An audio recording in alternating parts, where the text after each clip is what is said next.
अपने पसंदीदा शो के फुल एपिसोड देखने के लिए अभी डाउनलोड करें दंगल प्ले ऐप।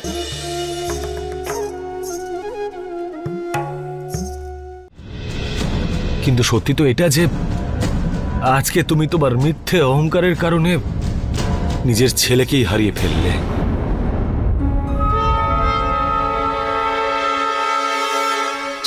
ছোট মা প্লিজ আটকান না ওকে। ছেড়ে দাও জ্যোতি।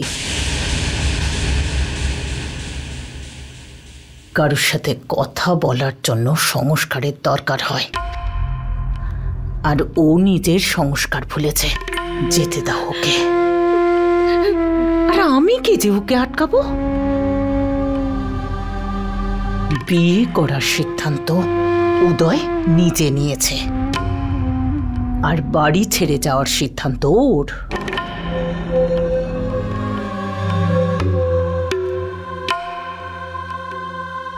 কিন্তু তুমি তো খুব কষ্ট পাচ্ছ, তাই না? তোমার প্ল্যানটা সফল হলো না। একটা বড় লোকের ছেলেকে ফাঁসানোর পরেও তোমার বোন সামান্য ভাত রুটির জন্য পরিশ্রম করবে?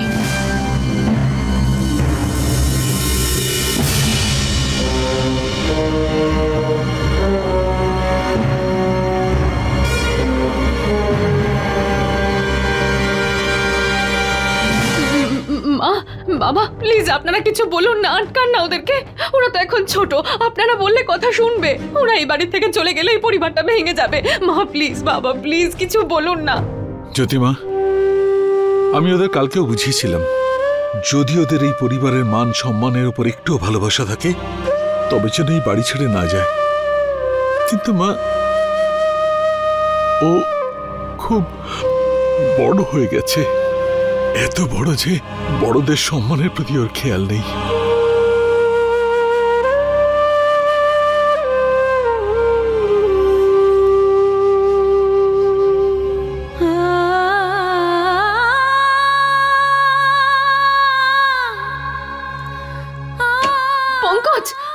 পঙ্কজ তাড়াতাড়ি চলো না। উদয় আর সুধা বাড়ি ছেড়ে চলে যাচ্ছে। ওরা তোমার কথা ফেলতে পারবে না। একবার তুমি গিয়ে বোঝাও। আমি কেন যাব?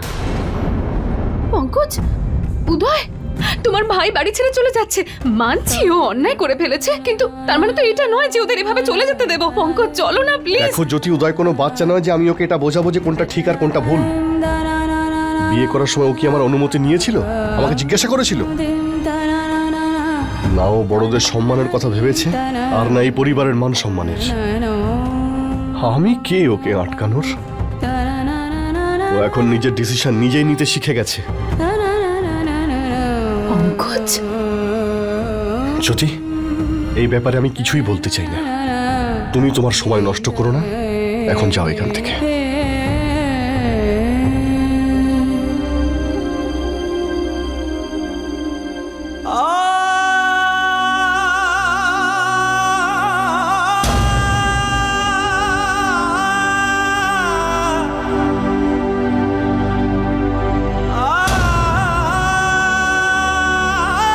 এই চোখের জলের কারণ এই পরিবারের কেউ বুঝতে পারবে না সুধা। চলো, আমাদের জন্য এই বাড়িতে আর কোনো জায়গা নেই।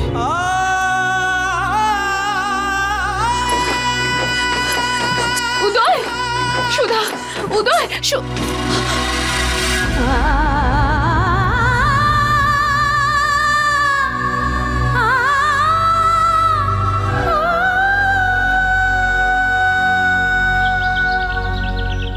না জানি আমাদের সুধার সাথে কিরকম ব্যবহার হচ্ছে।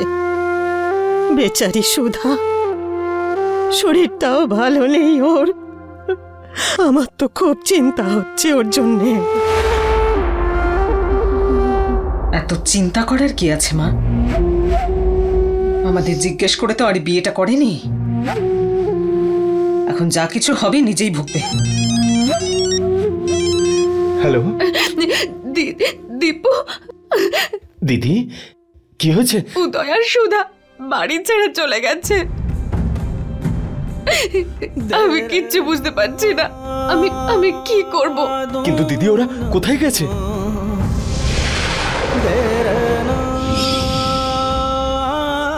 জানি না। কিছু একটা কর না। হ্যাঁ দিদি, আমি এক্ষুনি গিয়ে দুজনকে খুঁজে আনছি। আমি ওদেরকে এখানে আমাদের বাড়িতে নিয়ে আসবো। ঠিক আছে। খবরদার দীপু, ওদের এই বাড়িতে আনার কথা ভুল করেও ভাববি না। আগেই অনেক অপমান সহ্য করেছি, আমি আর নাটক সহ্য করতে পারবো না এই বাড়িতে। মা তুমি এসব কি আজে বাজে কথা বলছো? আরে সুধা কোথায় যাবে? যেখানে ইচ্ছে যাক, কিন্তু এই বাড়িতে আসবে না। একটা কথা কেন বুঝতে পারছিস না তুই? যদি ওদেরকে আমরা এখানে থাকতে দিই, যদি শ্বশুর বাড়ির লোকেরা ভাববে যে আমরা ওদের পাশে আছি। আর তোর কি মনে হয় জ্যোতিকে ওখানে শান্তিতে থাকতে দেবে? মা এটা কিন্তু এইসব কথা বলার সময় নয়। আরে আমি তো আমার দিদিকে রাস্তায় ছেড়ে চলে আসতে কান পারি। খুলে শুনে রাখ দীপু, এবার আমি তোর বাবা আর আমার কোন রকম অপমান সহ্য করব না। সুধা যদি এই বাড়িতে আসে তাহলে আমি এই বাড়ি ছেড়ে চলে যাব।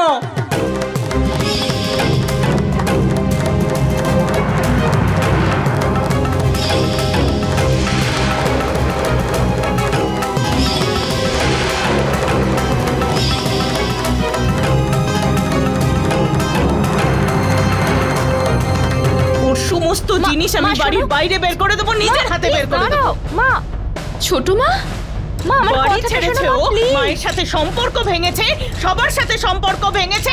ও এটাই তো চাই। আজ থেকে ও আমার ছেলে নয়, মরে গেছে আমার কাছে। শুনবে?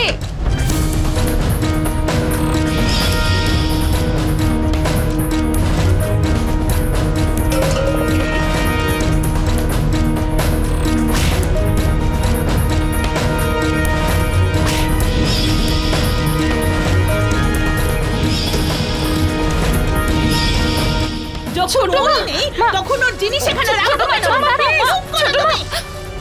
তোমার তো কোনো অধিকার নেই আমাকে আটকানোর। মা তুমি করো না, মা, ছোট মা এসব করো না, প্লিজ এরকম করবে না। কোনো স্মৃতি আমি এই বাড়িতে রাখবো না।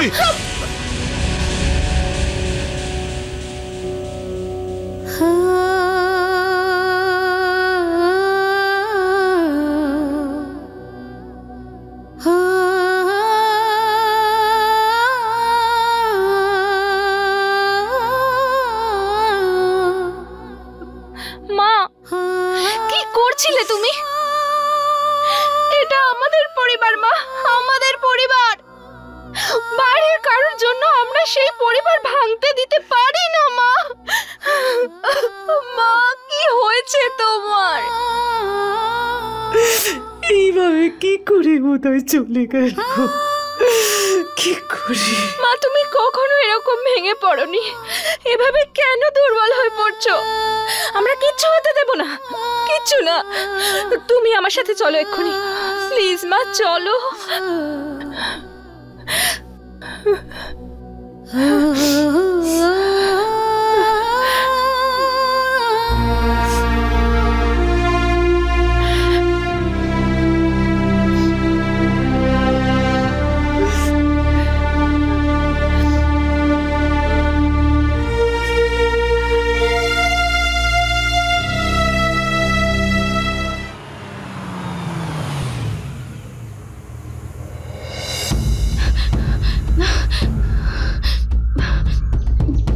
সুধা, সুধা, সুধা তুমি ঠিক আছো তো?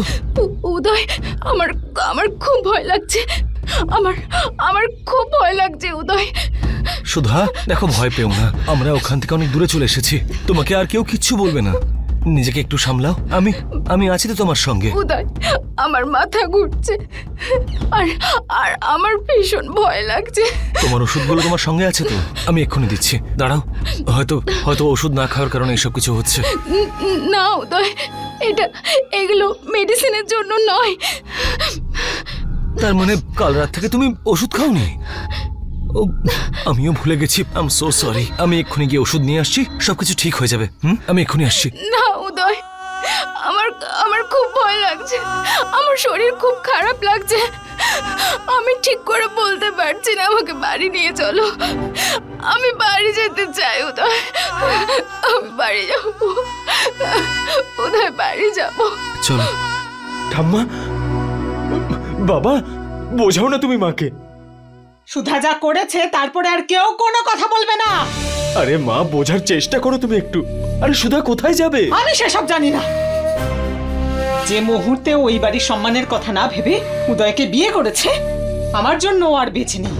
ওর সঙ্গে কোনো সম্পর্ক নেই আর। মা, এসব কি বলছো তুমি? তুমি এত কঠোর কবে হলে মা? কঠিন? তোরা আমার রাগটাকে দেখতে পাচ্ছিস, কিন্তু বাড়ি থেকে পালিয়ে সবার সামনে আমাদের মুখে যে চুনকালি দিয়েছে, তোরা সেসব দেখতে পাচ্ছিস না। মা প্লিজ, তুমি সুধা দিদিকে ভুল বুঝছো। ওই বাড়ি থেকে পালিয়ে যায়নি। উদয়বাবু ওর বিয়ের আগে একবার দিদির সাথে দেখা করতে চেয়েছিল, আর তোমাদের সবাইকে মিথ্যে কথা বলে আমি দিদিকে ওর সাথে দেখা করতে পাঠিয়েছিলাম। কিন্তু ওরা শুধু দেখা করতেই গেছিল। হয়তো পরিস্থিতি এমন তৈরি হয়ে গেছিল যে ওদের বিয়ে করতে হয়েছে। সুষমা, তুই আমার মেয়ে হোস, আমি তোর মেয়ে নই। সেজন্য আমাকে বোঝাতে আসিস না। তুই দেখা করতে গেছিল, কিন্তু বিয়ে করে নিয়েছে, সেটাও আমাদের অনুমতি ছাড়া। ওটাকে পালিয়ে যাওয়াই বলে। ওই বাড়ির চৌকাঠ নয়, এই বাড়ির সম্মান পেরিয়ে গেছে। তাই এই বাড়িতে ওর জন্য আর কোনো জায়গা নেই। বুঝেছিস তুই?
মা,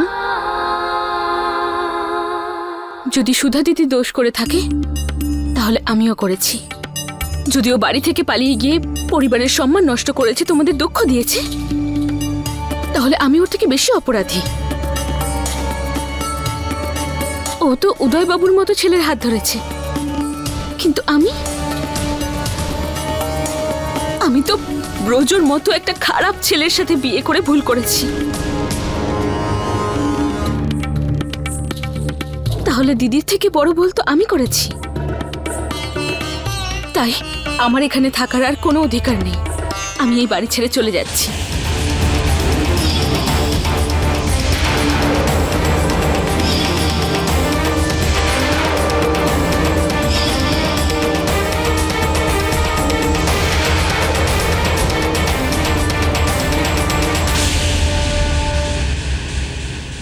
আমি তোর একটা কথা রাখিনি, সেজন্য মামের সম্পর্কটাই শেষ করে দিবি?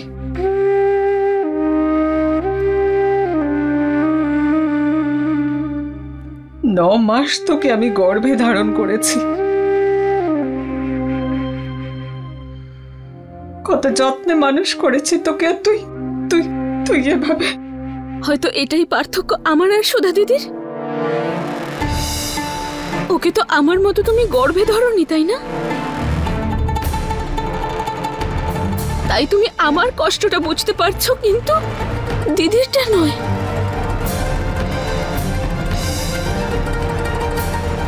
এটাই তো মা। আমরা চারজন একসাথে বড় হয়েছি। কোনোভাবেই আমাদের আলাদা করো না তুমি।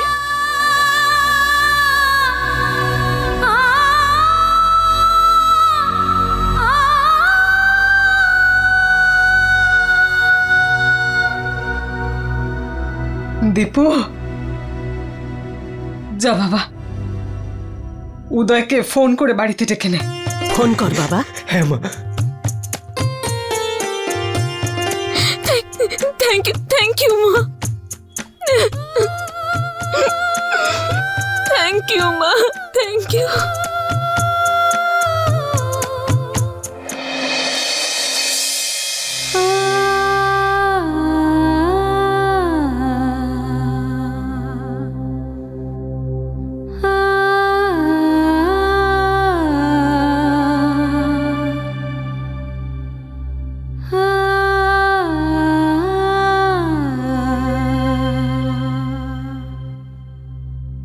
ভেতরে এসো।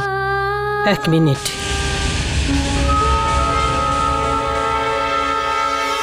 পদ্মা, ওরা দুজনে প্রথমবার এখানে এসেছে।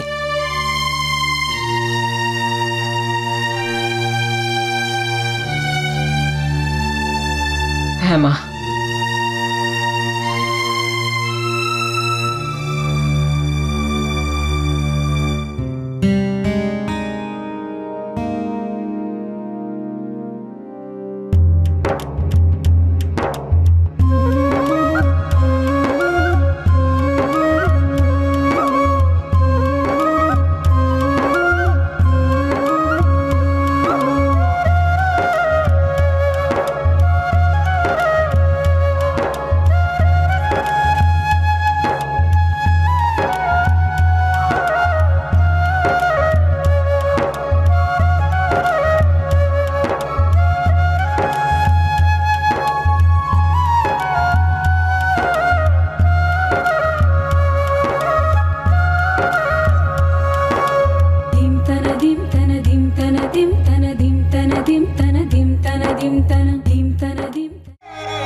এটা তুমি কি করছো জ্যোতি?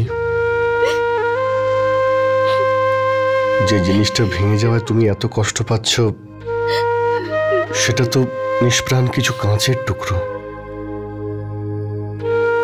এই পরিবার ভেঙে গেছে, সম্পর্কগুলো ভেঙে গেছে, আমাদের বিশ্বাস ভেঙে গেছে। আর কাঁচের টুকরোর মতো এই সম্পর্ককে কোনোভাবেই জোড়া সম্ভব নয়। পঙ্কজ, অন্তত তুমি আমাকে এরকম বলো না। আমি সেটাই বলছি যেটা সত্যি জ্যোতি। যদি তুমি মিথ্যেকে আশ্রয় করে বাঁচতে চাও তাহলে তুমি থাকতে পারো।